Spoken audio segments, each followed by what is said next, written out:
Okay, I think you're alive. Am I? I think so.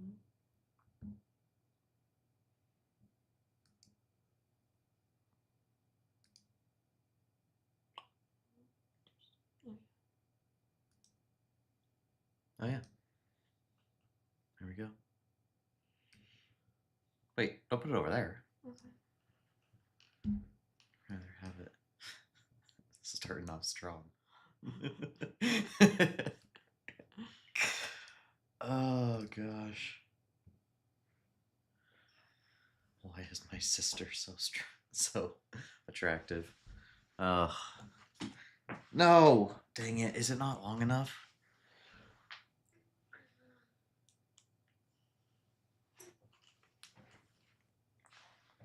Alright. That should work. I mean, I think you can plug it in down here. Oh, is there a space for it? Yeah? Okay.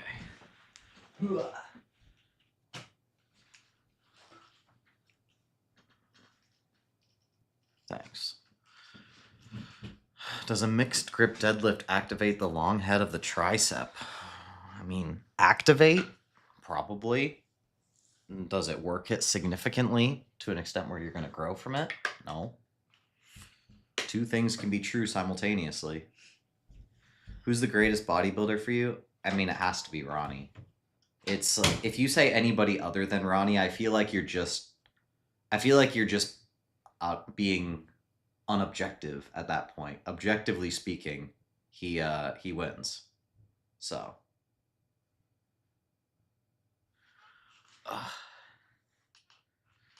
I stopped walking, so I maximized the fatigue. That's crazy. All right. Is the Keenan flaps the alternative to pullovers? I mean, if you're talking about the front-facing one, yeah. But if you're not talking about the front-facing one, then I would still use the pullover machine over a Keenan flap because it's a machine, right? Fixed path. But as far as like the obviously side-facing ones, I've tried to make that work well on the pullover machine. It's just very hard to get the angles right without things interfering with each other. So I would say I probably still prefer the cable system for that. Do you read Hunter x Hunter or just watch? Just watch. I'm sorry. I'm not a true fan.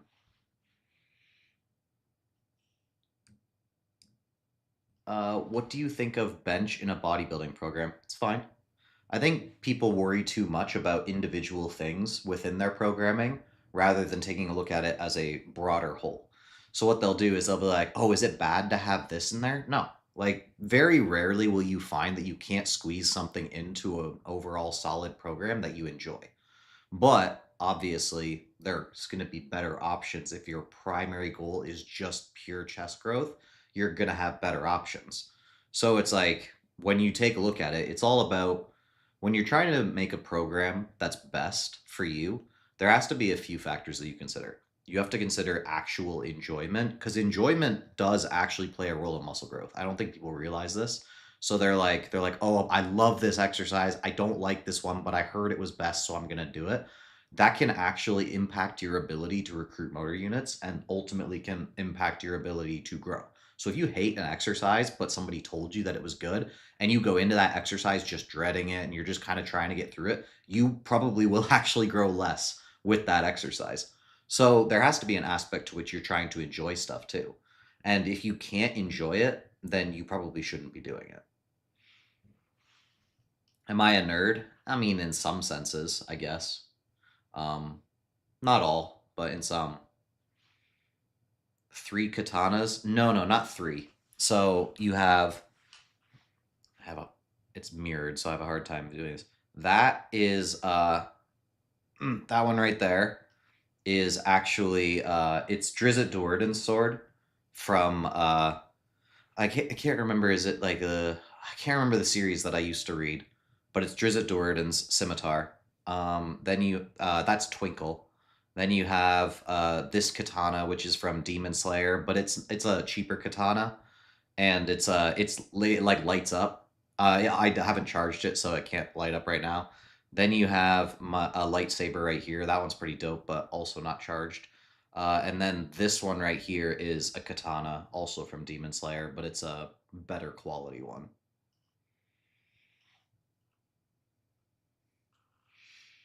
Is a lateral raise done 45 degrees in the scapular plane better if done with an open palm? No, it's worse. So if you try to do a lateral raise in the scapular plane and you turn your hand this way, that's actually going to be worse for your side delt, because what it's going to do is it's going to bring additional front delt into the equation. It's going to turn it into a bit of a hybrid between a front raise and a lateral raise. Will your side delt still get stimulus? Of course, but you're actually taking and bringing the front delt into the equation more. And so it would be better if you completely turned your hand over. And then you can also do, actually, if you want to, you can do pinky down as well. Sorry, pinky up as well. I know people got really worried because Athlete X made a bunch of things about impingement, but if you're comfortable and you're doing okay with it, it's perfectly fine. Attack on Titan on top? Yes. Of course you watch anime. Yeah, I mean, come on. I mean, I didn't start watching anime until literally a couple of years ago, but being on social media made me start watching social media.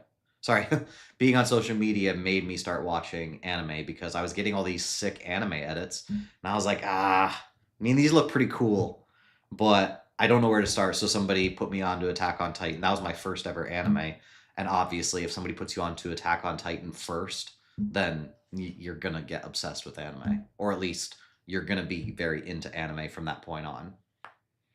But it is annoying having to compare everything to your first anime, which is Attack on Titan.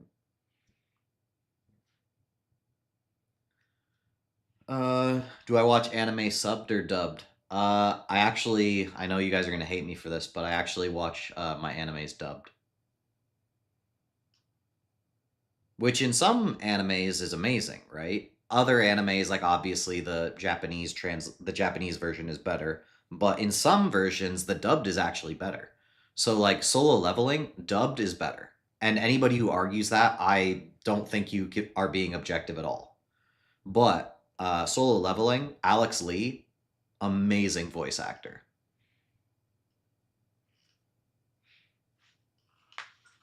What's your opinion on Invincible? Invincible is awesome. Invincible's awesome. I have not watched One Piece. Entire chat changed subject. Yeah. Can you explain the benefits of stiff-legged deadlift versus RDL? I mean, the stiff-legged deadlift is just going to be a little bit more hamstring-oriented. The RDL is going to be a little bit more glute-oriented, but they're both going to work each of those components pretty reasonably. Irwin's speech was better in dub? Yes. 100%. Soul leveling is Korean, Joel? I don't know. I'm not that big of a nerd. Come on, man. I'm a bit of a nerd, but not that. I'm not that deep. I'm a half nerd.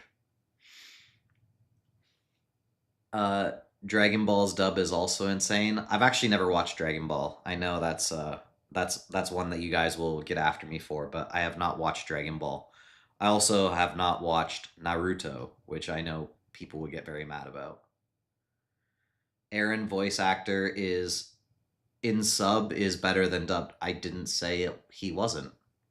Why are you arguing with nobody? What? I didn't say that AOT was better dubbed. Is lateral raise machine better than cable lateral raise? Objectively speaking, if you can get it at the right angle, then yes. How to isolate the front delts if I don't do presses? Well, one, you can just suck it up and do presses. Or two, you can take and you can just do some sort of front raise. Like I know that a very popular one right now is to actually start with the arm behind the body and stop before you get out where the upper chest has better leverage. Or you can take and you can do one where you're pulling from over top, right? So you're pulling in like this. That's going to do a pretty reasonable job for the front delt as well. But as long as you're fighting those actions, you'll do pretty well. I love your content, bro. Thank you, Kyria. Appreciate it. I love you.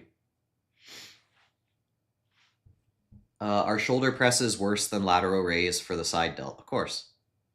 And I don't think anybody actually argues that. I think that people say presses are. I think what happens is people will say you can get 90%, or they'll put some arbitrary number on it, of your growth from doing just presses. And then what people will take that as is them saying presses are just as good as lateral raises for the side delts, which obviously isn't true, right? Like there's no, like you can't make a solid argument for that. If you made that argument, then you'd also have to make the argument that an underhand pull down is just as good for the biceps. You'd have to make the argument that a pressing motion is just as good for the triceps, right? Like it's like there's a bunch of different things that you would have to argue. Obviously, with the presses, it gets a little bit more nuanced because of the biarticular nature of the long head.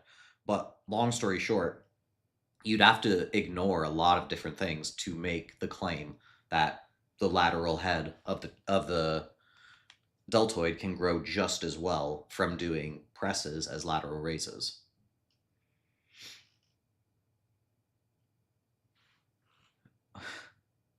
How frequently do you need to perform an exercise in order to retain neural adaptations? I don't know. I think people try to put a very set number on these things, and I don't think it's smart. Now, I would say in general, it's probably best to be training at least once a week to once every 2 weeks for that sort of thing. But you start to lose neural adaptations pretty quickly, right? Like they don't stick around forever. Favorite fitness content creator? Keep up the good work. Appreciate that, Ron. Have you ever tried ring push-ups? They're low-key crazy for upper chest. I mean, is this... How long have you been following me for?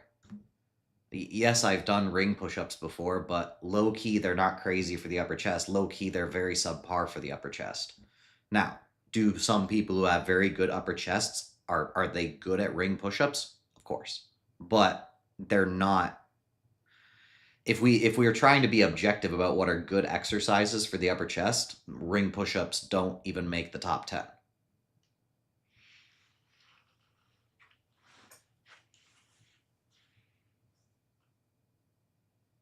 I have small arm. Give me workout, please. Bend arm like this, resisted.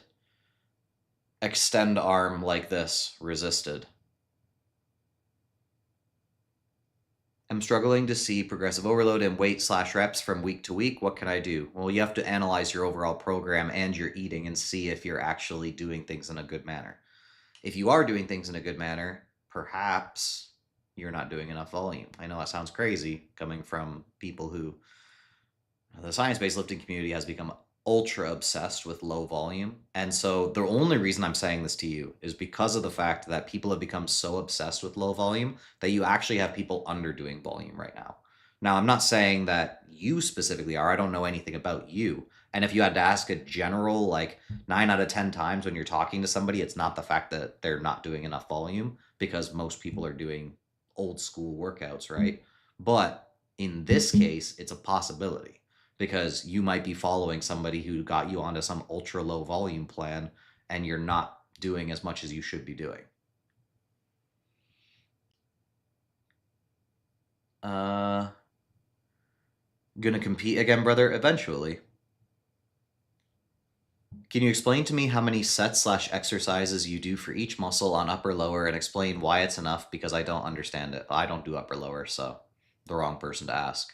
You'd have to give me an example day that somebody's doing and be like, is this enough? And then I could give you a better answer on that. Some people don't do enough on their upper lower splits. And when I say enough, I'm not saying they're not doing enough in order to get some level of growth. I'm saying they're not doing enough to maximize it. What split do I run? Currently I'm doing push-pull legs. And then like if I'm spending less days in the gym, then I'll switch over to like an upper lower. So I'll give you an example. Let's say I only end up being able to go to the gym four days in a week. Then yeah, I'm probably going to switch it to an upper lower format. But if I'm going to the gym 6 days a week, then I'm not doing upper lower, upper lower, upper lower.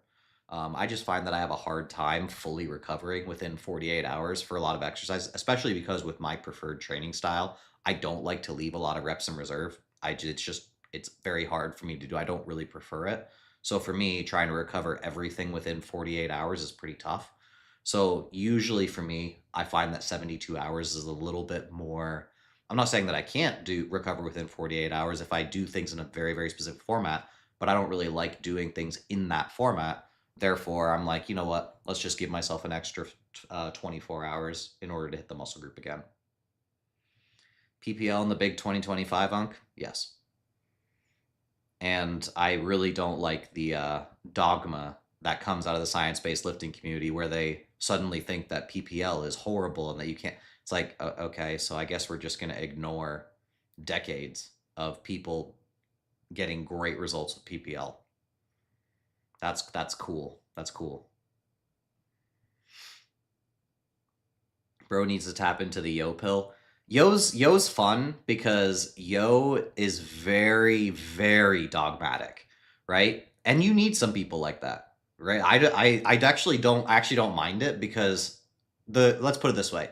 The more secure you are in your knowledge and your ability to apply concepts, the less you care when people start challenging it, right? Because I don't care if yo challenges things I say because I'm like, that's fine. It's not, I'm not going to take personal offense over it. I don't care.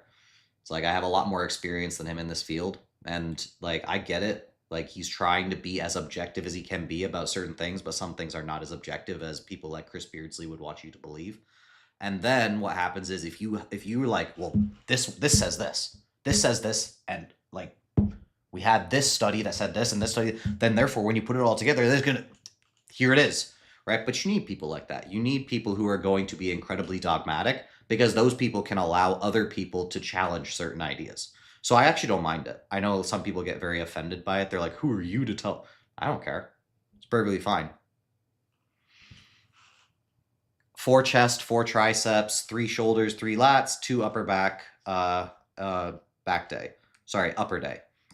So if you're taking a look at something like that, what I would say is if that's an upper day for you, then the chest is going to get more than enough in a week, right? Same with the triceps, because now you got 8 sets in a week, right? If you're doing an upper lower rest rest day. So like 8 sets for your chest and your triceps, that's plenty. And if your chest is doing pressing movements, then your triceps might even be cooked at that point. If you're going really, really hard on your sets. But yeah, no, that would be perfectly fine for those. Then you got to say, okay, well, what about the shoulders? All right, now we're only getting 6 sets for the shoulders, and we're doing it 3 sets on one day, 3 sets on another. Is that enough? Yes. Will it maximize? Probably not. You take a look at your lats, 3 sets, again, 6 sets for a day. Is that going to maximize lat growth? Probably not. Is it going to grow? Probably. 2 for the upper back. It's like, okay, well, we're clearly not maximizing for upper back, right? Like, it's not possible. And then, so that's where you got to say, like, okay, so you've done this overall volume. It then becomes, what are your priorities and how are you recovering? And if you can recover from this, then why are you only doing 2 upper back, right? It wouldn't make sense if you're trying to maximize your growth for your upper back. So that's where you got to start asking yourself questions.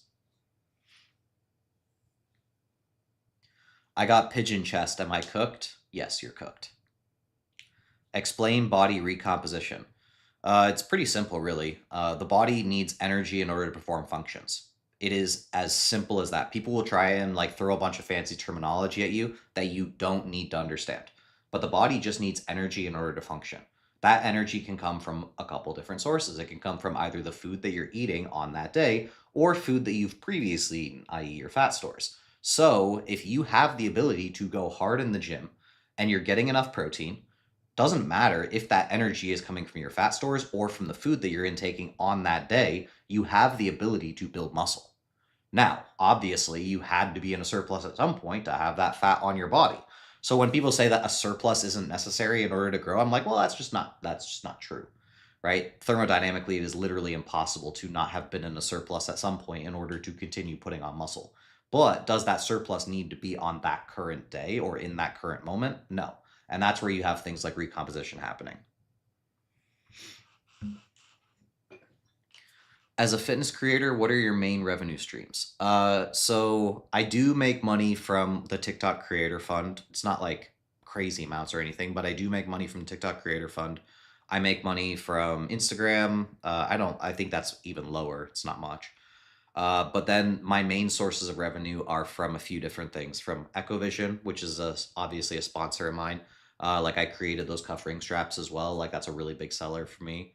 And then like any supplements slash clothing from that. Then I've got Gym Pin. And I've got a bunch of like smaller sponsors where I don't make a ton of money from them, but then when you add them up, like obviously it ends up being a decent paycheck. So you got things like Gym Pin, you got things like Macro Factor, you got things like, and then you got other things where it's like I get free stuff. So like I get free food from MyFit Foods, which is in Houston, and so it's like so that obviously saves a decent amount when it comes to groceries. Same thing with what do you call it? Hummus Fit, and they do like the buffin muffins and the meal preps and stuff like that. So like I get like I basically don't even buy food from the grocery store at this point, barely. So then and then you've got what else? What else would we have? Obviously coaching, but that goes without saying. And then YouTube. Uh, so lots of pies, lots of pies, fingers in many pies. How many sets in a week for muscle to maximize? Oh yeah, and my fat loss manual. How did I forget that? My fat loss manual also. Shoot, I missed some questions. It's nice I can trust literally anything you put your name on. And I hope to keep it that way. I don't like putting my name on things that aren't good. Because it just looks bad on me then, right? Like if I put my name on something that's not good, then what's going to happen is eventually that's going to get back to the customer, and then the customer's going to be unhappy, and then they're going to say something to somebody else, and then they're going to say it keeps me honest, right? It's a good it's a good thing. I think far too often people look for a short-term paycheck, and when they do that, they completely destroy their brand in the long run. So like things like Cal AI reached out to me like at their inception, they reached out to me to try and get me to promote them before everybody was like, before it became popular to hate on Cal AI. They reached out to me super early on. They were like, "Hey, we do this," and I'm like, "All right, let me try it out." Tried it out. I'm like, "This doesn't work." They're like, "Oh, well, we'll fix that bug," and then they sent it back to me, and I'm like, "This doesn't work." Right, and I just kept over and over again showing them that, and I was like, "I'm sorry, I can't. Like, this is not gonna. This it's not gonna work." Who do you think has the best physique objectively on the science-based scene? Well, that depends on at what point you consider somebody science-based, right?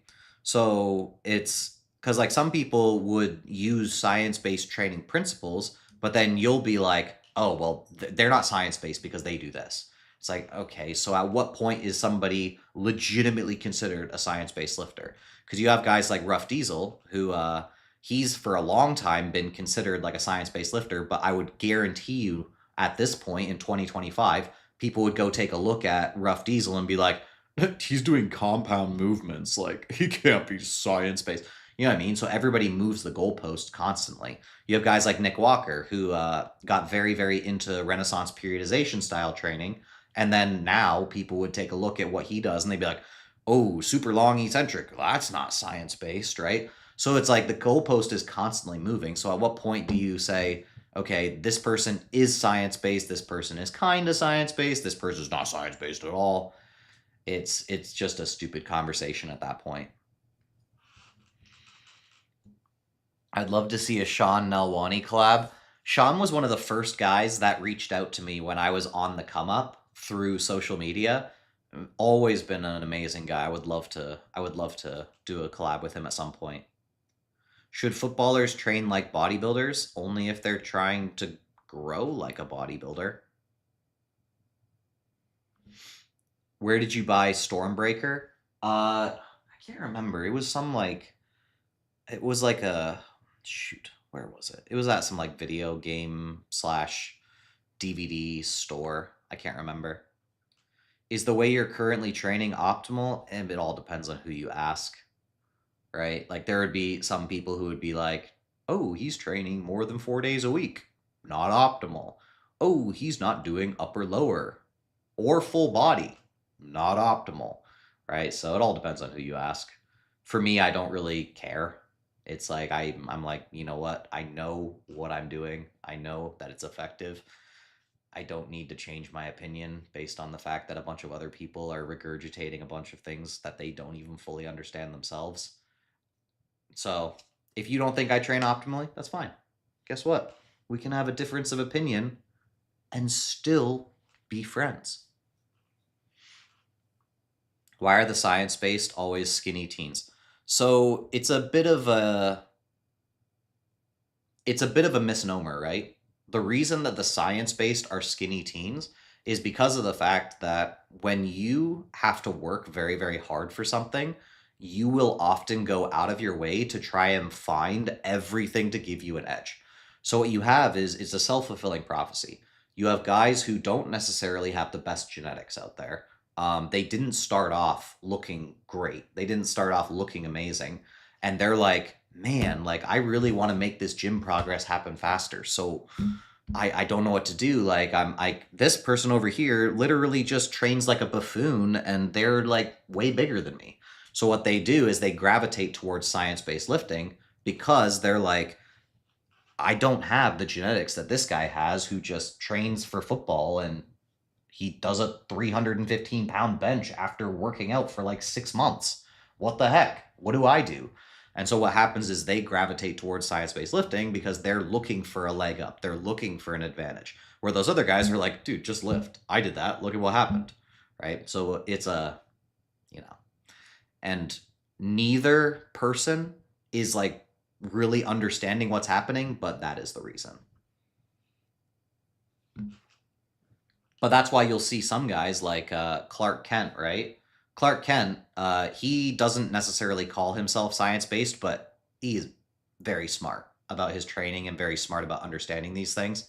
And like people will be like, oh yeah, well, he's the exception. It's like, well, yeah, I mean, if you say that everybody who's built muscle is an exception, then at what point do you say, you know what, there's going to be a lot more skinny people than there are jacked people? It's just the way it goes. How to get shoulder machine at a right angle for laterals. Just twist your body at a 45 degree. For scapular plane, can you explain why it's better than cable? So it's better than cable because it's on a fixed path. That's all there is to it. It's on a fixed path. The resistance profile is very even, so it feels very smooth. And then you don't have to be at 45 degrees, right? I don't know who started this myth, but there was this myth started by somebody somewhere that in order for you to work the side delt, you had to work at a 45-degree plane. Not true. Not true at all. Find an angle that's comfortable for you where your side delt is actually operating well. Because like for me, what I find is that if I go straight out to the side, just from my own personal anatomy, it's not very comfortable going straight out to the side. So I do allow my arm to come out slightly in front, but I'm not trying to get to a 45-degree angle. That's not the goal. The goal is to just have the side delt working properly. So no, you don't have to do a 45-degree angle. Just find an area or just find a particular range that works well for you where you can abduct a decent amount and you're going to be good. Mind to muscle doesn't matter. I disagree. I think mind to muscle connection is a good thing. I think people overplay it and people underplay it. But if you can't connect mind to muscle at all, then likely there's something going on that you're missing. But some people will overemphasize it, right? And say, oh, it's all about the mind muscle. Okay, well, it's clearly not. What's the difference between a convergent and divergent pull down? One goes out, one goes in. Do you mean like which one's better? Ultimately, probably the one that converges is going to be better. But I mean, that's really the difference is one goes out, one goes in. When's the collab with Keenan? I don't know. Whenever he comes down to Houston. What's your most impressive client in your opinion? So probably objectively speaking, currently the best client is Paul. He goes Paul Vicentine Jr. I posted him up on my stories and stuff not too long ago. He just competed in a show. Took the he's not natural, he's enhanced, obviously. Like your most impressive client, if you coach enhanced and naturals, it's always going to be the enhanced guy. But yeah, he competed recently in the Julie Palmer and he won both the overall for open bodybuilding and for classic physique. So, very, very good physique. And we're going to see, hopefully, fingers crossed, we're going to go for a pro card in a couple months. So, if he brings what he brought at this last show, I think that he's got it in the bag, but we're going to try and improve upon it too. Could you train every day if fatigue is managed? You could. It just makes it harder, right? So imagine like, I don't know. Imagine you're like, hey, could I be fast? But see, that's not a good example. It's like, basically what it comes down to is, can you do it? Yes. Why would you if it's maybe not the most ideal, or in the vast majority of circumstances is not going to be ideal, right? That's really the question. And then that's what people took, but they extrapolated that out really, really far, to the point where it was like, okay, well, if you're not taking 3 rest days a week, do you really care about gains? It's like, oh, okay. I think we're getting a little zealous here. Thoughts on progressive overload? Big fan. Big fan. What can Paul work on? Posing. He's gotten a lot better. His posing needs to get better. He's got a couple slight muscle imbalances as well. And we've talked about it. We're working on them over time, but obviously imbalances can take a long time to sort. His one tricep's a little bit smaller than the other. His one lat doesn't quite have the same pop as the other. Overall, he's his main struggles are things that he can't change. So he does have a pretty wide waist for the average person, or for the average bodybuilder. He has a pretty wide waist, and he doesn't have the best ab structure. So like his midsection is by far the thing that's going to hold him back the most. But overall, he's got a very good balanced physique. Everybody can use more lats, right? If I could just say, bada boom, bada bing, your lats are now twice their size, it'd be fantastic. But unfortunately, muscle growth doesn't work like that. Paul Carter? No, we're not talking about Paul Carter. We're talking about my client, Paul. What's your maximum total sets in a single session? I don't care. I don't care. I know that's a very popular thing for people to care about their maximum total sets in a session. I don't care about that. What I care about is, do I still have the energy to actually give a high quality effort for these sets? And as long as that's there, it doesn't matter to me how many sets there are in a session. Now, obviously, is that going to cap out at some point? Sure. Right? Like I'm not doing 100 sets in a day. Like it wouldn't be viable. I wouldn't recover from it. It would be horrible. I'd be beating myself up. But I don't place a hard set number on the number of sets that I do in a day.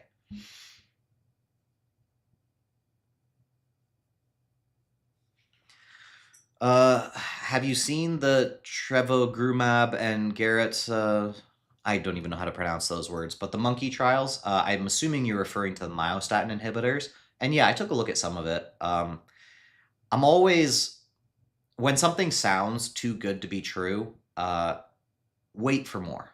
That's my general advice to you, not just in this situation, but in most situations. When something seems too good to be true, wait for more details. So, interested, but skeptical as well.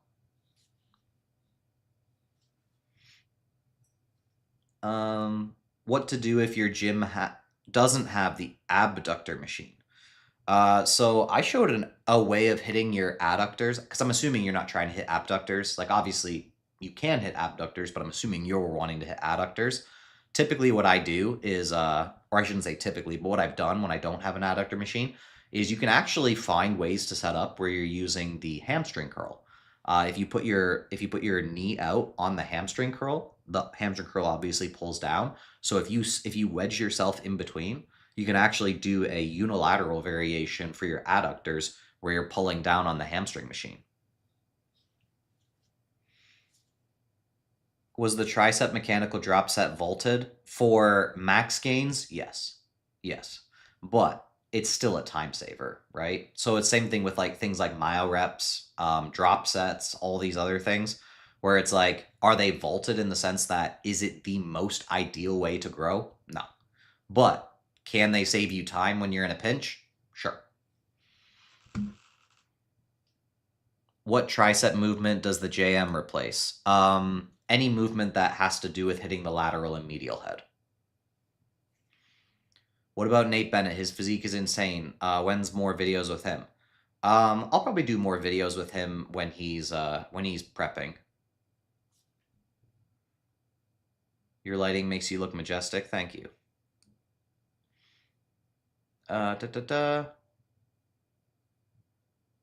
Out of curiosity, what is the criteria for a good upper chest exercise, and why are decline ring push-ups not good for them? Sorry, I'm a bit out of the know in this niche. So there's a couple different things that you look for when you're trying to get an exercise that is best for a muscle group, right? So the easiest way to explain it to people who are not from this sphere is you start off with the extreme and then you work your way backwards.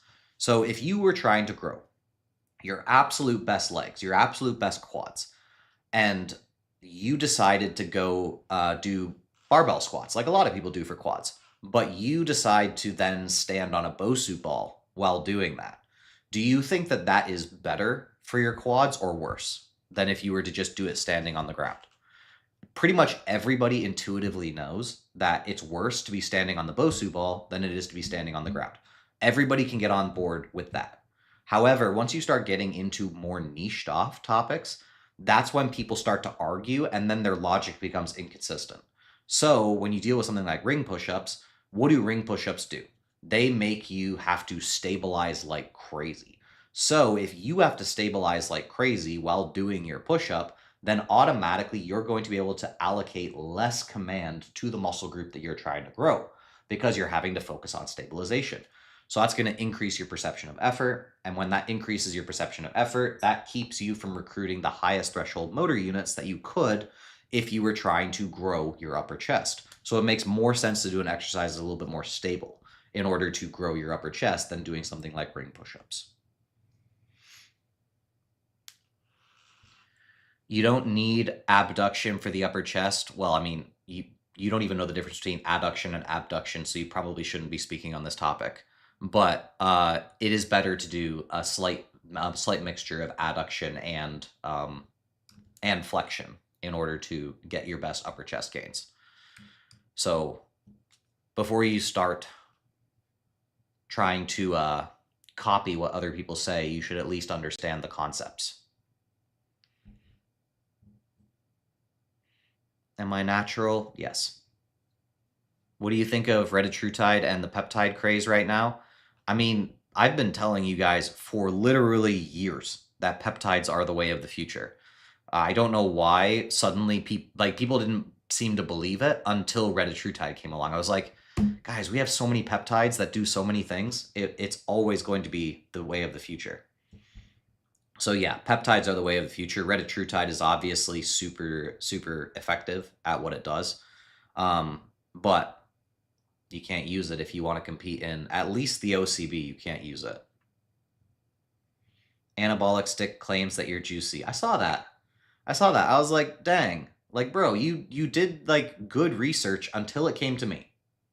I was like, you were doing good research on these other people and like really like delving deep to figure them out.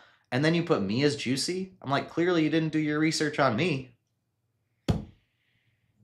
Can't expect people to be perfect every time, though.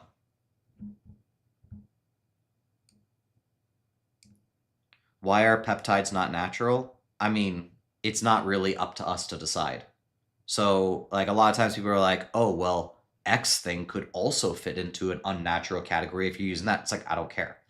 It's nothing to do with what we talk about, right? It's what the organizations that take, it's the organizations that decide what is going to be allowed within natural competition. So even if you disagree, it doesn't matter, right? If natural organizations are saying you can't take X substance and compete naturally, it doesn't matter what your opinion is.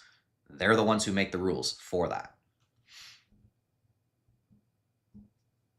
Is a squat pattern necessary for the quads, or are leg extensions enough? So I think I have a little bit of a differing opinion from other people on this. I do think that you need to have not a squat pattern, but I do think that you should have something that works the quads well at a little bit longer range of motion than what leg extensions will allow you to do. So leg extensions, if you take a look at the vast majority of the way that leg extensions are constructed, a lot of them don't even, especially once you start getting up into heavy weight, a lot of them don't even go past 90 degrees anymore in terms of your actual knee flexion. So really all you're doing is the upper half range of motion. And so at that point, I would say it's probably best to have something in your program that has you working the quads at a little bit longer length. People will be like, oh, well, you can just stretch for those adaptations. I don't know if I agree with that. I honestly don't know if I agree with that, because there's plenty of people that will stretch their quads and their quads don't grow like crazy from it, but then they start using a little bit more range of motion when it comes to their presses and they get some good growth out of it.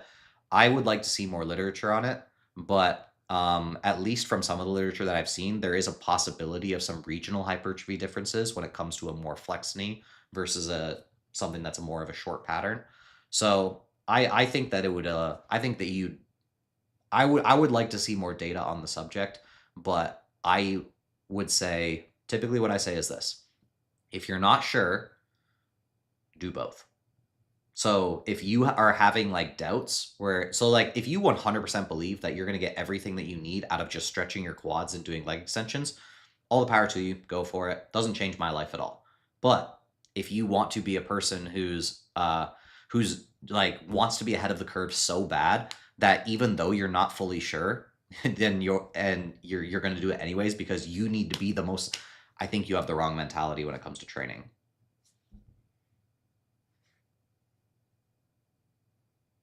Most effective WADA approved substance. Good question. Probably caffeine, to be honest. I think caffeine is highly underrated.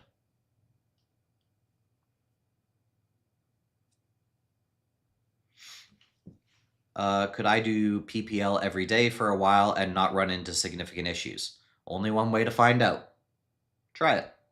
I think people have become so scared to try things that they won't ever give things a shot. If you're genuinely curious, you have an entire career, right? The person asking that, I'm guessing, is probably in their late teens or early 20s.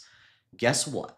You have 20 years, 30 years for you to play around with things until you can no longer have the hormonal and physical responses that you need to maximize growth.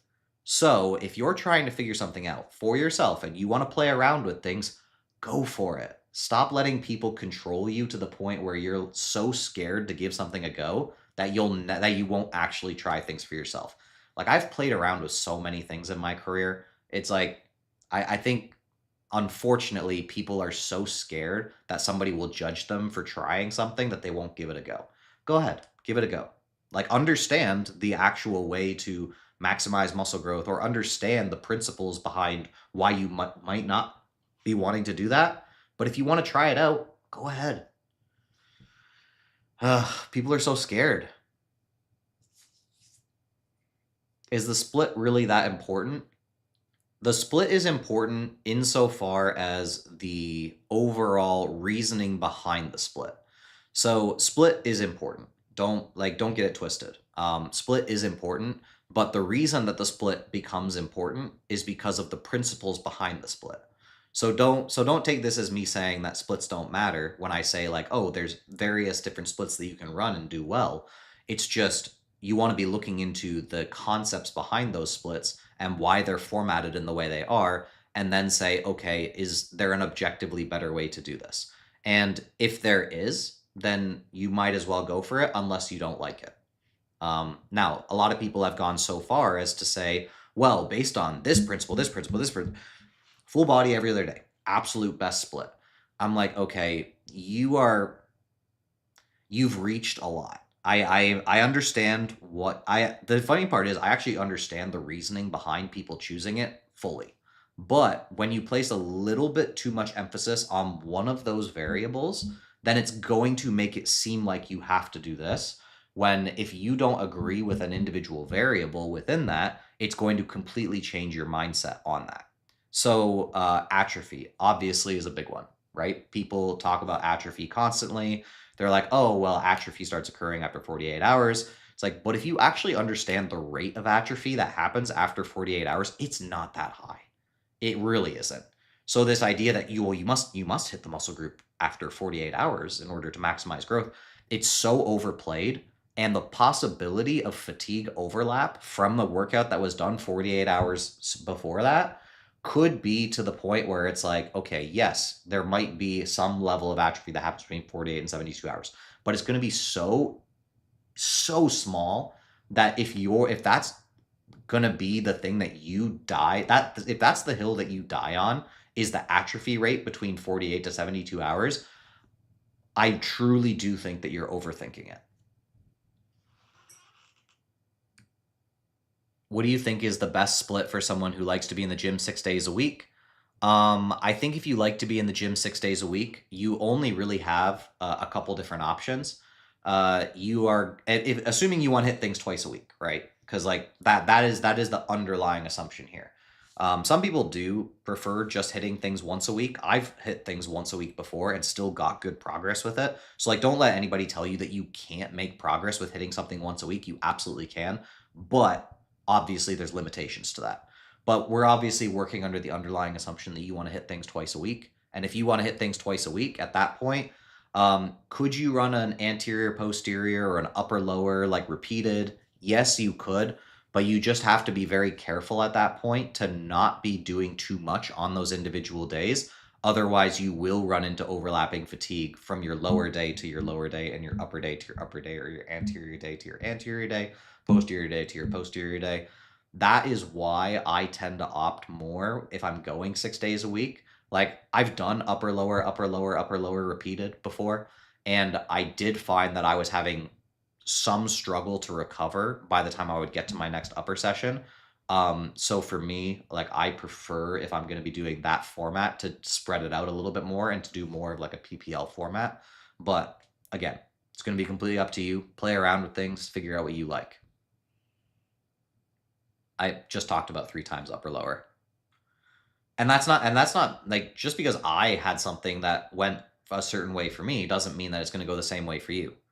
You tried everything. I already told you guys you should. Like play around with things. Like I really don't like people outsourcing their knowledge to other people. I think it's a very lazy thing to do. If you completely outsource your knowledge to everybody else, then you'll never have an original thought of your own. I'm not a fan of it, but if you legitimately don't think that you can trust yourself to think through things, then maybe you have to do that. How many days a week do I train? Most weeks it's 5 or 6. I also just don't understand CNS fatigue. Like people say it carries over, but I don't know how quickly it gathers and how fast it recovers. I mean, we do have some data on that, but you have to go fairly deep to start figuring that out because not every study uses the same methodologies, right? And it's not all done on trained lifters. And then it's like, okay, well, what if they had done this for a little while and then they started measuring these things because it was within the first 8 weeks of their training program? This is why I will get very annoyed with certain science-based people if they say, well, we know this. I'm like, no, we have a couple studies that we can loosely gather some ideas from, but there are some things that people like to think that we know with 100% certainty that are much more theoretical than they would lead you to believe. Shoulder press or upright row? If I was doing it for the side delts, I'd probably choose an upright row. If I was doing it for the front delts, then I would choose a shoulder press. But either way, I'm not a huge fan of upright rows, right? I would rather do a lateral raise variation than an upright row. What peptides do you recommend for muscle growth and general health? I don't like to give peptide recommendations, to be completely honest. I just, it's one of those things where it's like, I know people will abuse things. I know people will take things the wrong way. So I don't typically give peptide recommendations.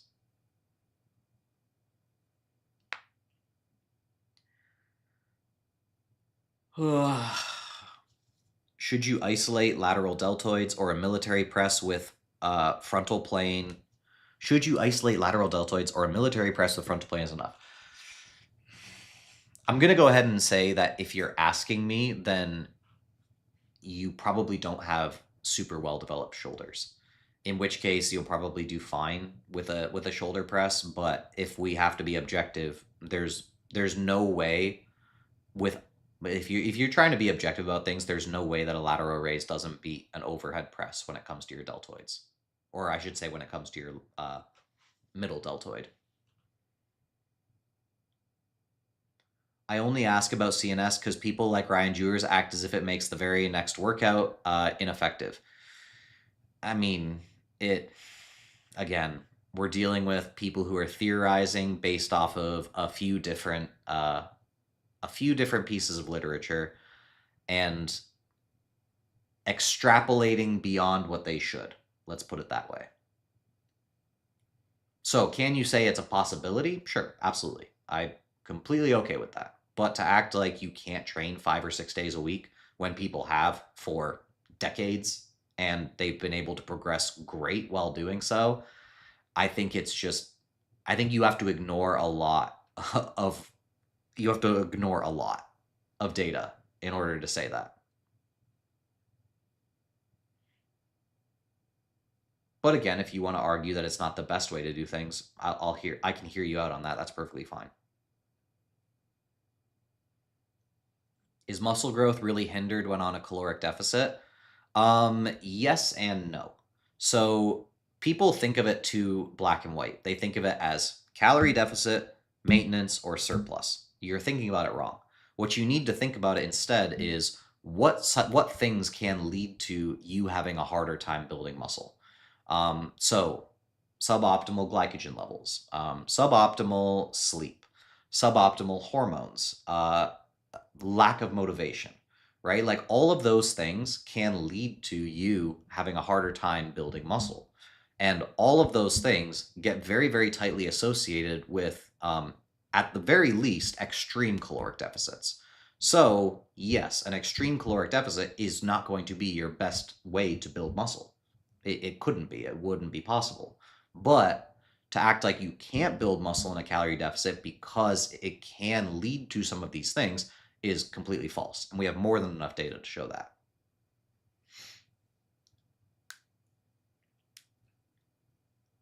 How many sets per muscle per week for the most optimal gains? It depends on how often you're hitting a muscle group. Dude, did you not hear me say that I don't give peptide recommendations? We already talked about this. I'm not giving peptide recommendations on here.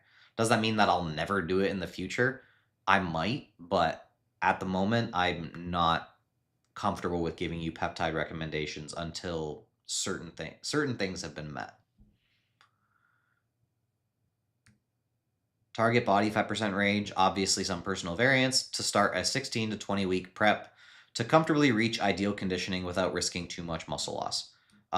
If you have 16 weeks to prep, I would say that you should probably already be under 15% body fat.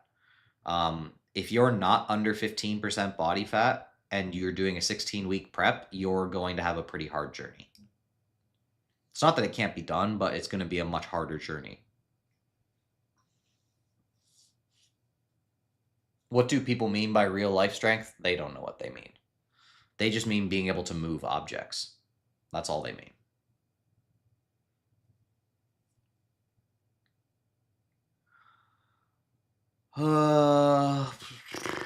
What about the possible muscle growth inhibition effect from caffeine? Show me the studies. Show me the studies. Because we've seen caffeine positively impact performance time and time again in studies. Now, could you find one possible outlier study? Maybe. But the overall body of literature is pretty clear that caffeine is a decent performance enhancer.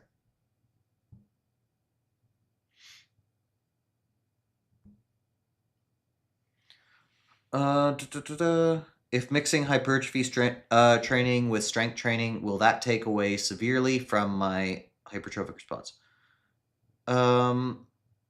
strength and hypertrophy overlap a lot more than other areas, right? So when people ask me about strength training while training for hypertrophy, typically what they're meaning is more so training movements, which is fine. But there's going to be a lot more overlap there than there would be if you were training for endurance and hypertrophy, right? Different fields, but definitely a lot of carryover, or a lot of overlap, I should say. If CNS fatigue isn't so understood yet, how important is exercise order and 0 RIR versus 2 RIR? Well, no, that's not what I'm saying. So, okay, I think people are getting confused. It's not that CNS fatigue isn't understood. We understand what CNS fatigue is. We understand how it works. It's more so the level to which we place the priority on it above other things. So obviously, if you can only train 3 to 3.5 days in a week, so like with a full body split, right? So what you have to do at that point is you have to say, okay, CNS fatigue, we understand how it works. Would it be best if we could take and we could have a rest day after every workout? Of course, like it would be perfect, but that also limits our ability to do volume overall, right? So it's like, so what you got to do is you got to take and you got to place things against each other and figure out, okay, at what point do we consider it to be better, best, worst, right? That's more of the conversation. Not that we don't understand CNS fatigue, we do. It's just to what level we place an emphasis on it over other variables. So no, I'm not saying that we don't, like, I think if you take that as me saying we don't understand CNS fatigue, that's not what I'm saying. I'm saying, is that variable more important than X other variables, right? That's where you have to kind of have a little bit more nuance in your thinking. Can you recall what percent you were at 16 weeks out? I have no idea. Honestly, I don't. I can't recall what percent I was at 16. I just know when I prep my athletes, if I have to prep an athlete who's above 15% body fat and they're 16 weeks out, I will typically try and find another show if possible.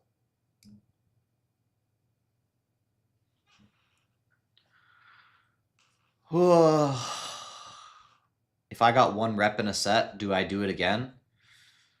And play it by ear.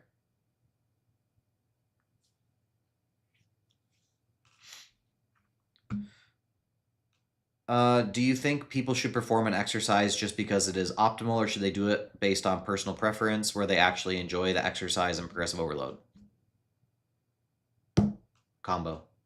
If you hate the exercise, don't do it.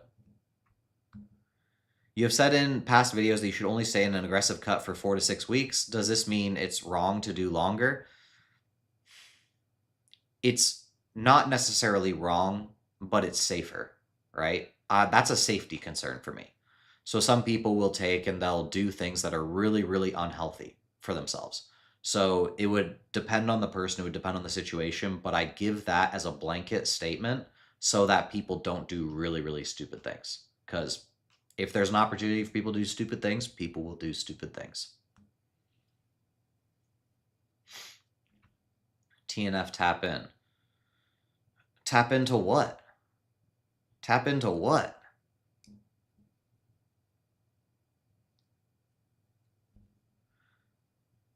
Is 22 FFMI good for someone 2 months in the gym? I hate to be the bearer of bad news, but you probably don't have a 22 FFMI. It would be extremely good if you actually did have a 22 FFMI. But nearly always when somebody gives a very high FFMI relative to their natural status or how long they've been in the gym, it's because they're underestimating their body fat levels.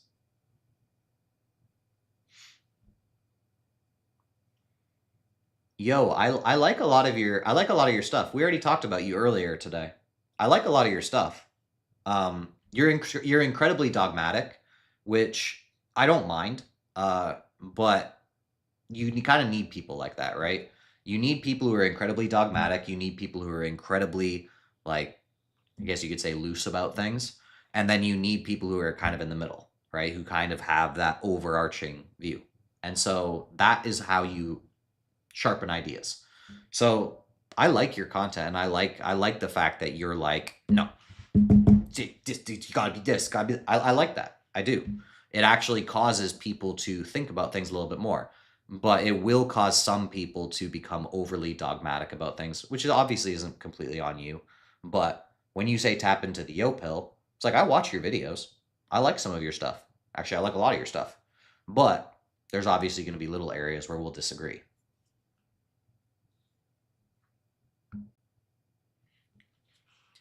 Why do you think that outcome studies don't reflect that 3 times frequency is greater than 2 times frequency when theoretically it should be better? I mean, there's a billion different reasons we could talk about. We could talk about the advancement level, the amount of time that those studies happen for. We can talk about overall volume that's done within those studies, whether it's recoverable or not. We can talk about the exercise selection. The number of things that you can put into that category is truly insane. But it could also be that the differences aren't as great as some people would lead you to believe. So there's a bunch of different factors that you can take a look at there. Overall, I don't think anybody should. I think that people who are trying to make it that we know with 100% certainty that it's so much better, I think you need to kind of back off a little bit, because that's not the way science works. You have a working hypothesis, but it has not been proven definitively. Some claiming that for naturals, serum testosterone levels don't impact your rate of growth much, according to the literature. Is this possible?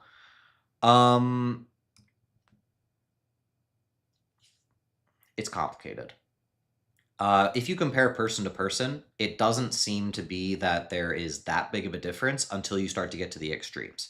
So if you have X person who has a 1100 nanogram per deciliter testosterone levels, and you have X person who has 800 nanogram per deciliter testosterone levels, does it automatically mean that the person with 1100 is going to build muscle better than the 800? No, like definitely not. We don't really seem to see these major differences when it comes to like a few hundred points from an individual to another individual.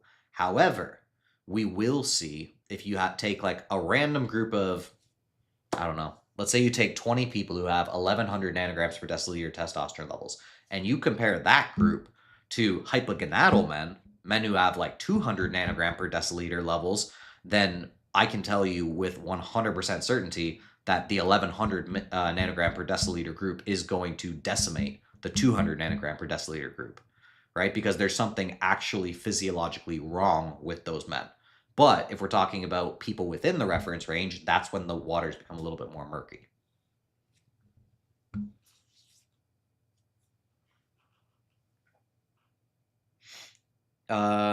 What's a good volume ballpark for 2 times frequency, upper lower? A good volume ballpark? So my typical recommendations for people is if you're only hitting a muscle group twice a week, then you can probably go up to like 5 or 6 sets for a muscle group at the top end, right? You don't have to do that. Very, very rarely do I go above 10 sets for a muscle group in a week. It doesn't happen very often. If I do, it's almost always because I'm just having fun. But as far as like in typical fashion, I'm probably not going to be going much above 10 sets per week for a muscle group. And I'm definitely not doing it for all muscle groups, right? That would be very, very time consuming. But overall, I would say if you're falling somewhere in that 2 to 5 range for your sets and you're training something twice a week, you're probably going to be fine. 2 being on the low end, 5 being on the higher end. But again, play around with things. Have fun. Figure out what you like and what you respond to well. I have 195 nanograms per deciliter at 17. How bad is it? Bad enough that I'm going to tell you to go get it tested again. Love your vids. Appreciate it. Strict or cheating shrugs. Wouldn't heavier shrugs stretch the traps better? It depends what you mean by stretch the traps better. Like, if you're using a pretty heavy weight, you're probably going to be getting all the stretch that you can get on your traps, right? Like, it's like, how much stretch do you need for your traps? So that I would say, as long as you're moving a relatively heavy weight, you're probably going to get all the stretch that you need for your traps.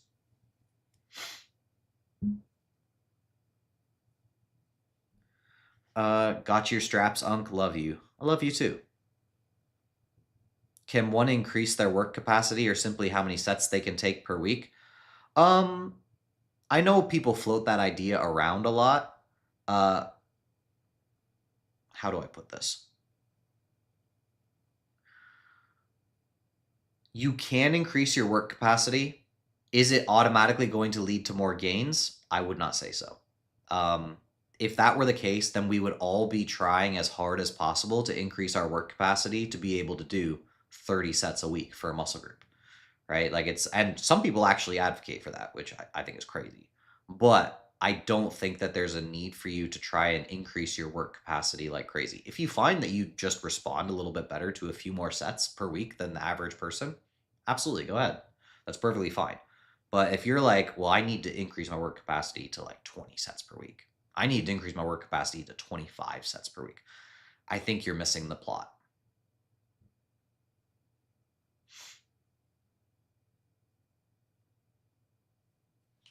Quality has to suffer if you're artificially increasing sets. Correct. Opinion on cutting as a teenager, even though you aren't overweight. Not a big fan of it. If you're not overweight, you probably shouldn't be cutting as a teen. Unless, this is my caveat, you are under strict guidance and it's for a strict purpose and you are going to get back to a good quality healthy state right after, right? So like I don't typically have an issue with a quality coach taking a teen to a bodybuilding stage, assuming they do it in a very, very smart and controlled manner, and that teen has completely finished puberty, whatever else they're going through, right? Like, don't like if you're taking like a 13-year-old to a show, like okay, like what are you doing here, right? But if that person has completed puberty, they've completed like that part of their journey, then I would say under very strict guidance with a quality coach, I could see it being okay. But be smart, please. Please be smart.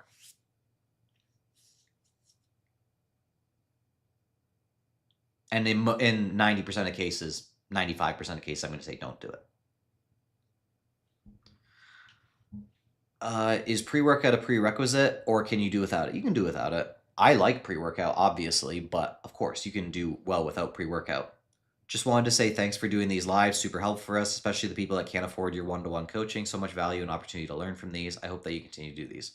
Thank you, Noah. If I get more $20 tips, I just might. I just might. But no, seriously, I do really appreciate it. Is losing muscle avoidable when in a very large deficit? Not if you're in a very large deficit for a very long period of time. What if I don't really feel the effects of caffeine? I know some people don't really notice caffeine as much as others, and I think that's perfectly normal. Everybody's going to react to various drugs differently. We agree with Noah. Well, I didn't see you tip, William, so you only agree in your words. You can't agree that. I'm just kidding. I'm just messing with you. How close do you pay attention to micronutrient intake? Once I kind of have an overall sense of my diet, I don't pay that close attention, to be completely honest. Not saying you shouldn't, but once I kind of have my diet on lock in general, I'm not going crazy for it, you know? Like I do supplement a decent amount. So like I supplement magnesium, I supplement potassium, I supplement vitamin D, I have a multi that I take from Echo. And then I also try to make sure that I get in certain types of foods in my diet throughout the week. So once that is kind of overall in a generalized quality state, then I'm not like hyper fixated on, am I hitting my micros every single, I don't think too hard about it, to be completely honest. Again, not saying you shouldn't. If you want to, all the power to you. Micros.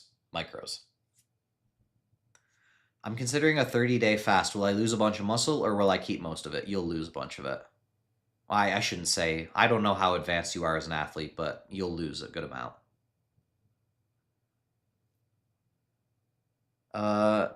If you have any advancement as an athlete, I should say.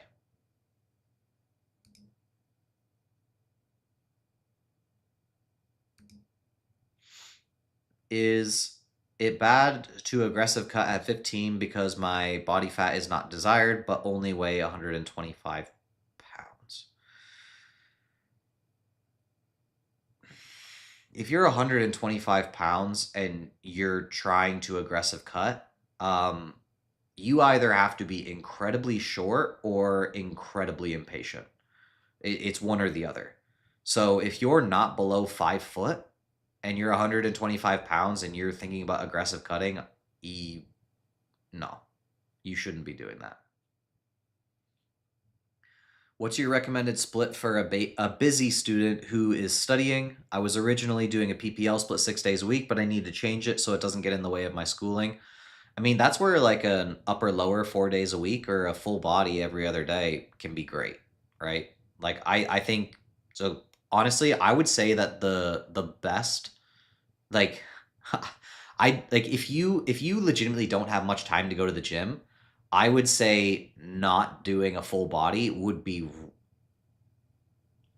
in my personal opinion, I think it would be really dumb, right? If you can't go to the gym very often, if you're finding that you're struggling to fit in going to the gym, you should be doing full body.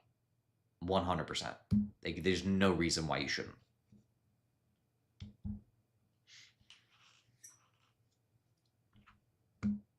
I don't feel any difference but when taking creatine opposed to when taking it.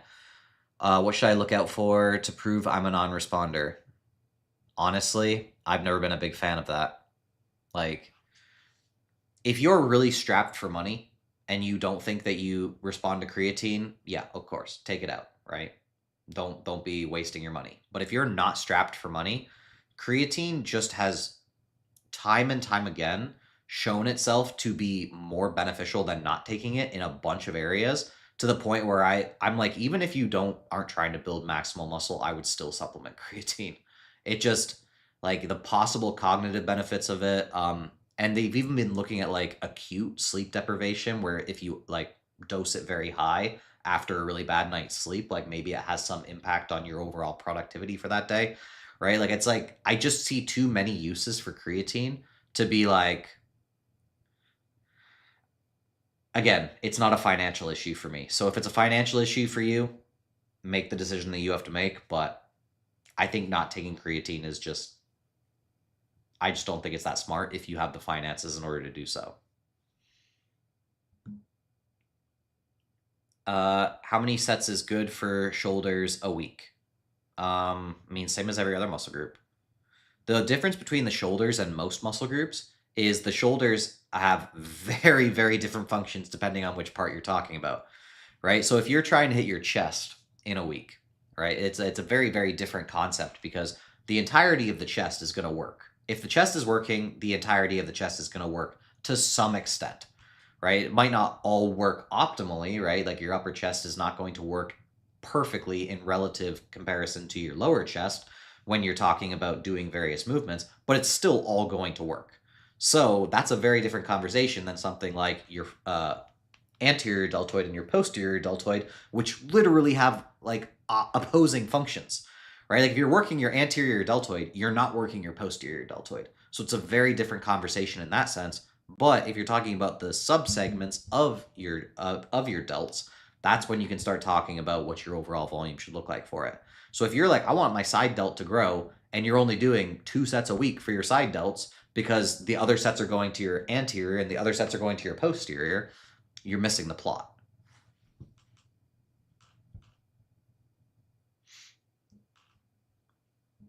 Are you planning on making a video on how to plan a full body split?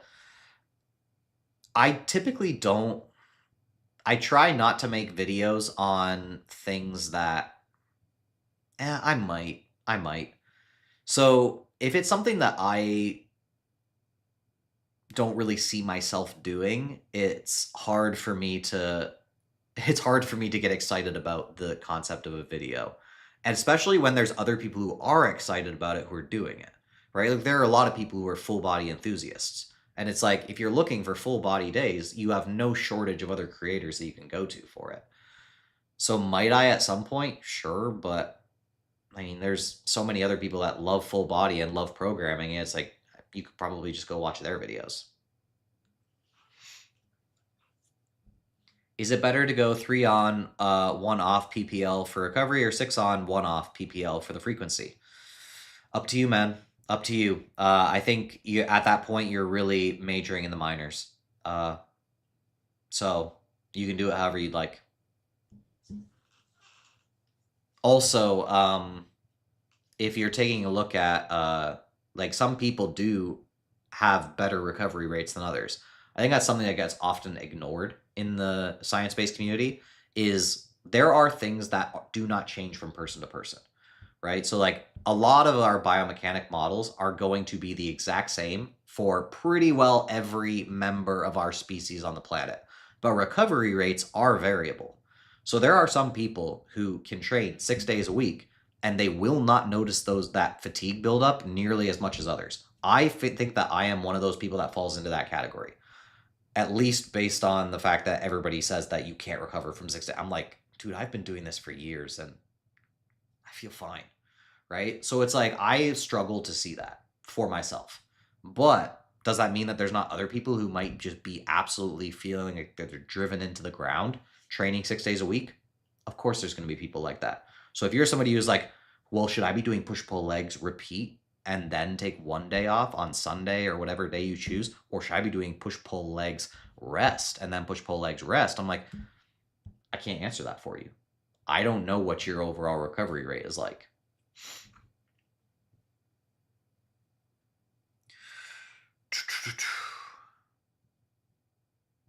I really like training and going to the gym upper lower 3 times or 3.5 times a week. Good. I'd say here's my thing. While I don't think that rest days are as necessary as people have made them out to be, in the sense that you might not need to rest 3 or 4 days a week, I would say it's probably not the smartest idea to not have at least one rest day, right? And I'm not even saying that there's obviously people that have gone 7 days a week and done it for long periods of time and been able to recover and been able to grow. But I think the vast majority of people will find themselves shooting themselves in the foot if they don't take at least one rest day. How's Monday doing? I don't know. I haven't talked to him in a bit. I got your cuff straps and they help a lot. What's the average lifespan for them? I don't know. I don't know what the average lifespan is for them. I've had a pair that I've been using now for a really long time, so hard to say what the lifespan is because I haven't worn mine out yet and I wear them a lot. So clearly they last a while.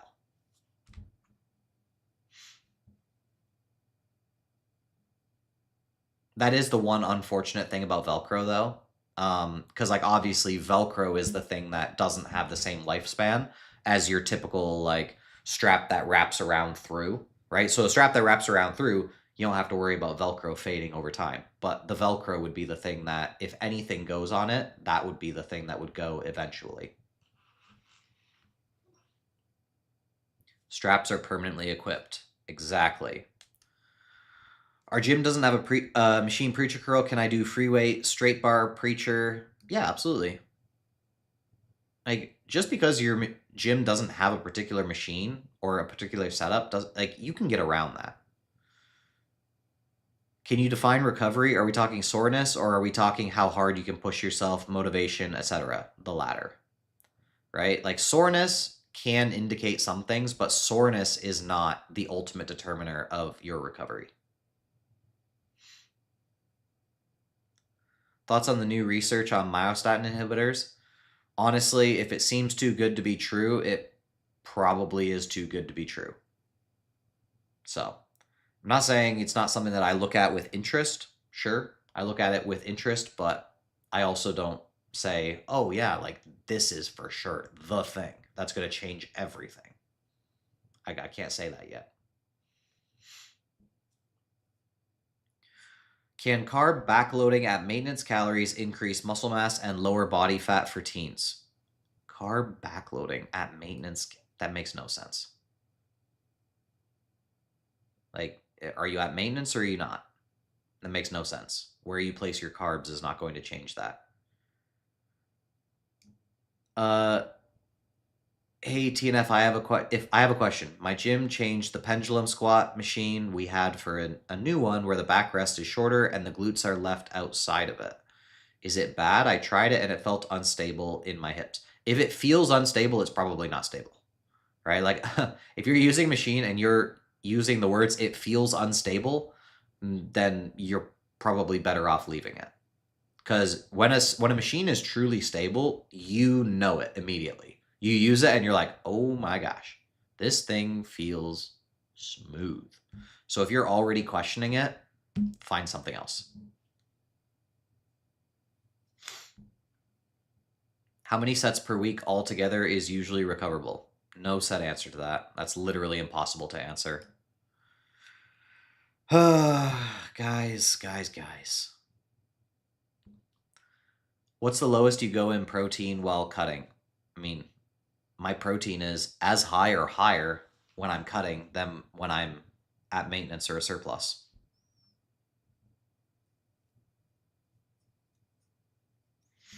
So I would say probably the lowest my protein goes while cutting is 200 grams.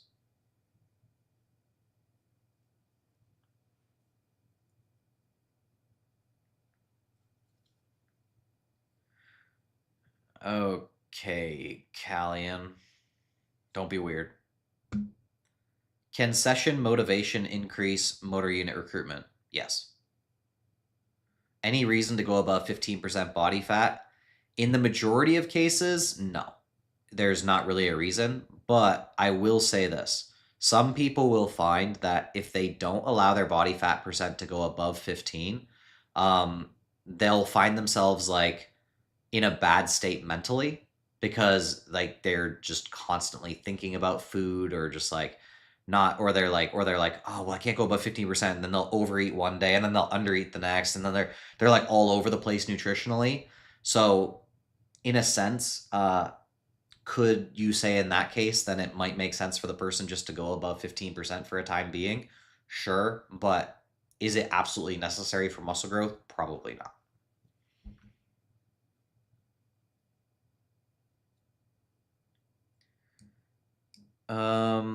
Just started tracking my lifts after 3 years of lifting. How often should I be increasing reps / weight? That's going to be heavily dependent on the lift and your overall programming, your genetics.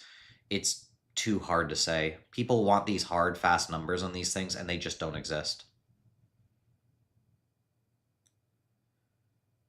Thoughts on Trend Baby and his goons? They're funny. They are a funny crowd. Like if you spend some time with them, they're hilarious. Is gaining 0.5 pounds weekly in a building phase fine? It depends on how long your building phase is going to be. So all you have to do, if you want to figure out if something makes sense, figure out how long you're trying to do it for, and then do the math. And then do the math on what you could possibly gain muscularly in that time frame. So let's say you're trying to go into a building phase for 2 years straight.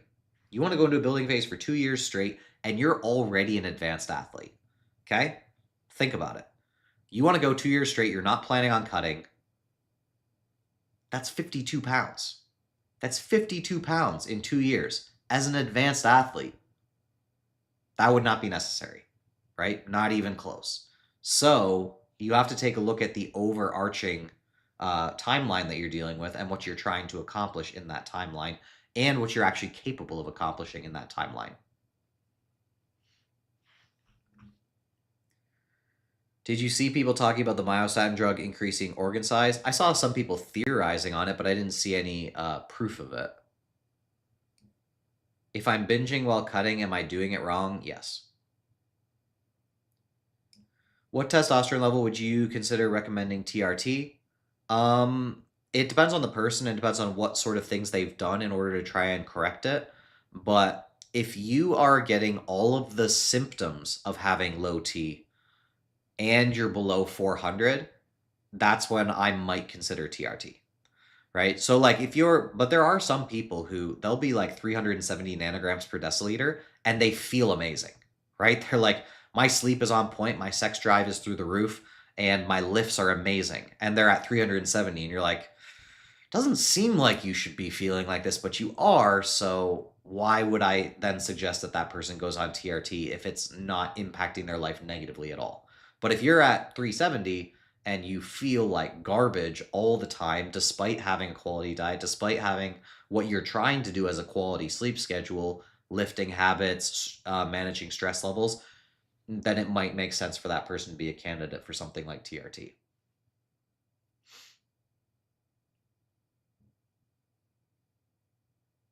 Is it better to cut and be low fat than start bulking, or make a small calorie deficit body recomposition, short term or long term? I know you guys want me to answer a lot of these questions black and white, but there are a ton of questions within this sphere that are it depends. And if I don't have more variables to go off of, my answer will have to be it depends. How can I find out how many warm-up sets are necessary for a certain exercise? Play around with it. Do 1 beforehand, do 2 beforehand, do 3 beforehand. See what happens.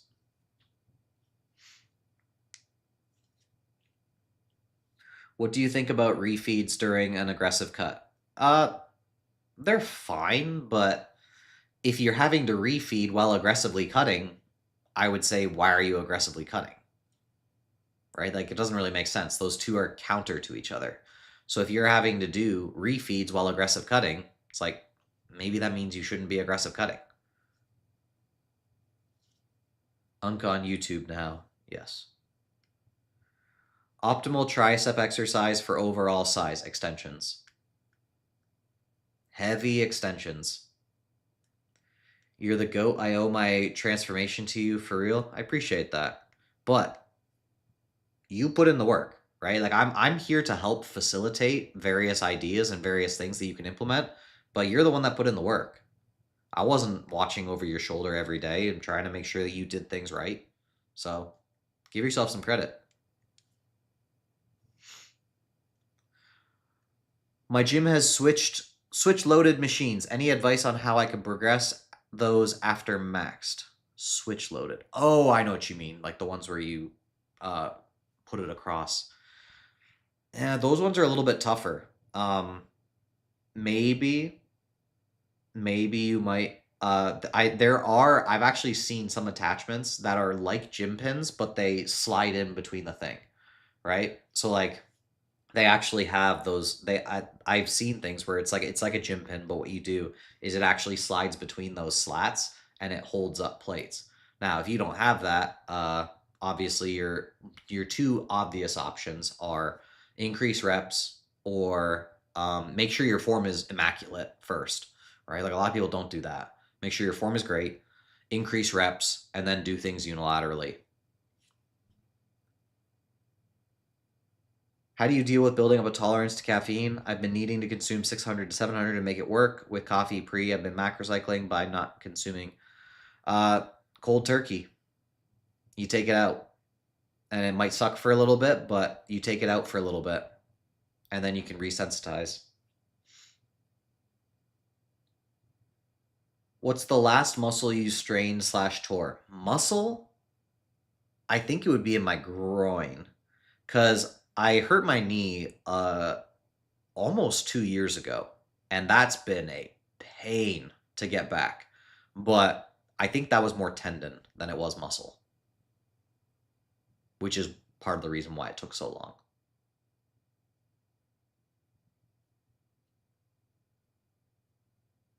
If I'm doing Kelso shrugs, should I also do chest supported rows in the same lift? You can. So what I typically do is this. If I'm planning on having a row in the same lift as a Kelso shrug, what I'll typically do is I'll do the Kelso shrugs first. I have a general overall, it's not like, I always want to be careful when I say this because I don't want you to run away saying like TNF said that this has to be the best way to go about things. I don't want to argue, but my general rules for how I program things currently is I will do my isolations before I do my compounds if I have compounds in the lift.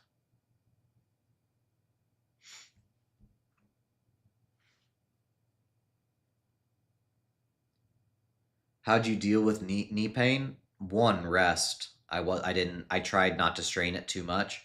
Two, isometrics. Three, eccentrics. And then as things got better over time, obviously a little bit of mobility work as well. And then as things got better over time, then just not rushing back into things. But yeah, it took a long time. I would say this is the best. This is the best it's been by far in the past 2 years. Fingers crossed. I have severe patellar tendinitis. What PT do you recommend? I've tried so much stuff. I've been dealing with it for over a year now. That's what I was dealing with, right? So all the things that I just suggested there. One, rest. Two, heat can be helpful, right? So don't ice it. A lot of people like to ice things. Stupid. Heat, and then taking and making sure that you don't come back too quickly, trying some isometric work, trying some eccentrics. But then the biggest thing is to not try and come back too early. You're a baddie. Thank you. How do you get rid of regular binge? So this is the thing that people never say when it comes to binging, and it just bothers me so much. Binging only happens if you have a lot of hunger. And I know people will say, oh, that's not true. Like, I'm not even hungry. I'm just eating. It's like, oh, yeah, really? Then why'd you stop? Why did it stop at some point? Why did your binge stop eventually? If it's not about hunger, it's obviously about hunger. It's just hunger personified. So your best way to deal with binging is to actually figure out why it is you're hungry enough that you can binge. That is your best route. And from there, once you can solve your hunger management issues, your binges will become less frequent, and then they might go away altogether over time. Not saying that it's like for sure, because obviously binging is a very complicated and severe thing that people can deal with. But managing your hunger and figuring out how to manage your hunger effectively is your best first line of defense strategy against binging.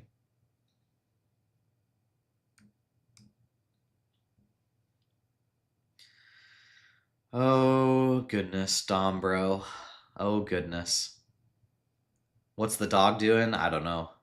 Neighbors. How far out from a show do you stop Araya Jurensis?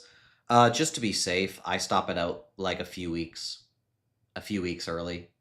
But I actually had a guy who didn't realize that Araya Jurensis could be problematic, and he took it all the way through show without me realizing it, and he got tested and nothing happened. So, is it something that maybe we've been like worried would show up on a test and never does? It's possible. But yeah, it never showed up. You skipped a super chat? Oh, wait. No, I didn't. I didn't skip a super chat. Oh, wait. Oh, my bad. Do you think doing heavy squats will be too much fatigue for the adductors for the next day to do deadlifts? It depends on how you're doing the squat. So, when you take a look at it, if you're trying to do something where the adductors are heavily involved, you want to minimize adductor involvement in the other one. So there are ways to do your squats where your adductors are going to be less likely to be involved. So if you deal with less hip hinge, you keep your feet closer together, you allow your knees to ride out over the toes a decent amount, so you might need to have something underneath the heels, right? Like all of these things can make your adductor involvement less. And if it makes your adductor involvement less, then that's obviously going to be better if you're trying to hit your adductors in a significant sense the next day. So should I stop cutting and return to maintenance after too many binges? Yes. At least until you get things sorted, yes. Nice axe, thanks. How long did you deal with patellar tendinitis? To be completely honest, I don't know if it's gone yet. right? Like it's feeling much better than it was, but I would say there's probably still some low level amount there, and it's been almost 2 years. So tendinitis is rough. Like you want to give it time. If you don't give it time, it will just continue over and over and over again and then become chronic. And that's what you want to avoid. Can you explain the biomechanics of why having the glute outside the backrest because the backrest is too short might not be beneficial than having it supported? Well, I mean, that could obviously lead to some lumbar curve, right? That could lead to you shooting your hips out more. And if you shoot your hips out more and you're trying to go for quads, then if you shoot your hips out more, you're going to deal with more of a hip hinge, which can bring your glutes into the equation more, especially if you're trying to quad bias it, which can be problematic.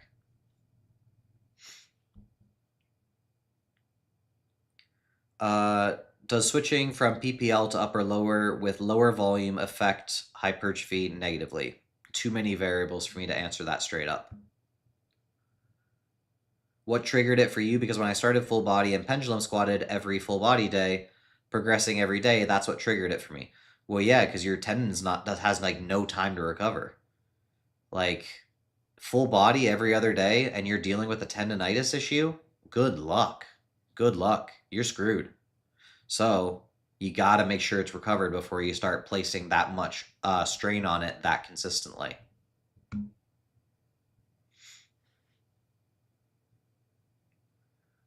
Does doing a lot of volume on chest and back affect the effectiveness of my bi, triceps, and shoulders eventually later on in my upper day? Yes. So can I sustain like 6 to 9 sets per muscle group per sesh? That's a lot. That's a lot. 6 to 9 sets for a muscle group, and you have to hit all of your upper stuff in one day is a lot. But yeah, it is absolutely going to affect your ability to reach those higher threshold motor units in your triceps and your biceps when you've done a billion back and chest exercises beforehand. SLDL or back extension for hams? I guess it would depend on how you're performing the back extension. Yeah, I realized it too late and my knees were too far cooked. LMAO. Do you think more reps would be better for patellar tendonitis once you come back? It's not really about reps, right? Could you use a little bit higher reps for a time period? Sure. But what I would do is I would just use what I did for myself was I just used sub-maximal weights, right? Like that's just the easiest way to do it. And it wasn't even that I started doing like a crap ton of reps or anything. It was just when you use sub-maximal weights, you're going to have to do more reps if you want to get close to failure. But even then, I wasn't taking myself close to failure. I was just like, it was almost like I would just do warm-up sets just to get things moving, to get things feeling okay. And then eventually I would build it up over time.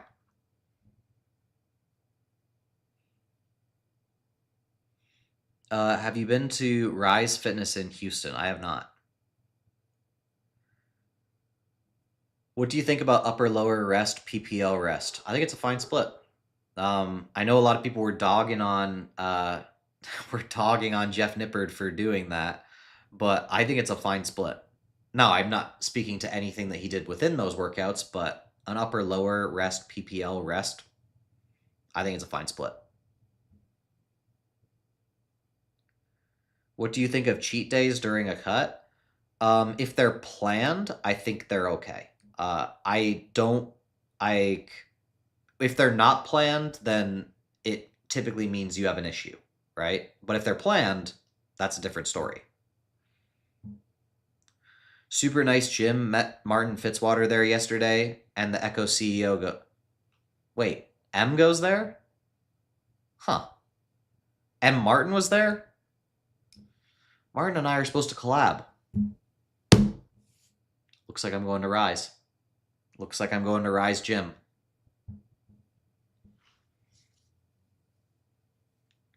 Then I can kill two birds with one stone. Can you give me some basic principles for an effective and optimal bulk? Yeah, don't push it fast. Make it very, very slow. That's it.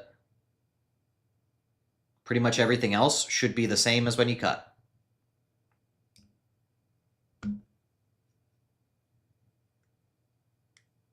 How would you determine the amount of calories to eat back after cardio when you're trying to be in a building phase? You just monitor your weight. It is as simple as that. People will very much overcomplicate it. They're like, well, how much should I eat back if I'm doing this much cardio, etc.? Track your weight. The scale will not lie to you. Like I cannot stand when people are like, oh, but I feel like I'm doing this. I feel like I'm like, what does the scale say? And then we look at the scale and I'm just like, it's telling you everything you need to know. No. I'm definitely leaner than I was before. And it's like you take a look at the photos and you can't see a difference and the scale is the exact same or heavier. You're like, it just, people need to be objective with themselves. But yeah, watch the scale. Actually take and weigh yourself every single day before you eat or drink anything for extended periods of time. And then as you're doing your cardio, what you'll see is you'll either see your weight start to trend downwards, start to trend upwards, and then you can manage your food based on that. Any tips for adding fiber during an aggressive cut? Don't do it too quickly. Often when people try to add fiber into their diet, they go full out. And then they're like, oh yeah, I'm going to put like 50 grams into my diet the first day, 50 additional grams into my diet the first day. And then they do that and they're like, why do I feel awful? I'm bloated, like constipated, etc. Just dip your toes in the water and then slowly increase it. All right, guys, but I have to get going. So I really appreciate you guys stopping by. How many people did we end up getting in this? I can't see. What's the number at right now? Somebody tell me, because I don't have the screen. I just have your chat up. 327? Not bad. Not bad. Especially for YouTube as a platform, which obviously is not like my main platform is TikTok. So not bad. Do you sell programs at all, or would I have to buy coaching? So I have a fat loss manual, but other than that, no, I'm not selling generalized programs. But yeah, I do have a fat loss manual. So if that's what you're interested in, it basically teaches you how to go through fat loss and how to come out of a fat loss phase and into a building phase. So it kind of takes you through both, because usually people are trying to lose fat at the start. So what it does is it says, okay, well, here's good steps and a good way to go about losing fat. Here's a good way to get yourself out of it. And then here's a good way to go into that next phase once you're happy with how lean you are. Anyways, guys, I have to get going. So if you need anything from me, I don't know. If you need anything from me, tag me in a video or something like that. That's usually where I'll see it best. But my tags have been ridiculous lately. Whew. You guys tag me in everything now. It's some work to go through it, not gonna lie. But I gotta get going. So I appreciate you guys, as always. Love you guys. Appreciate you guys. TNF out.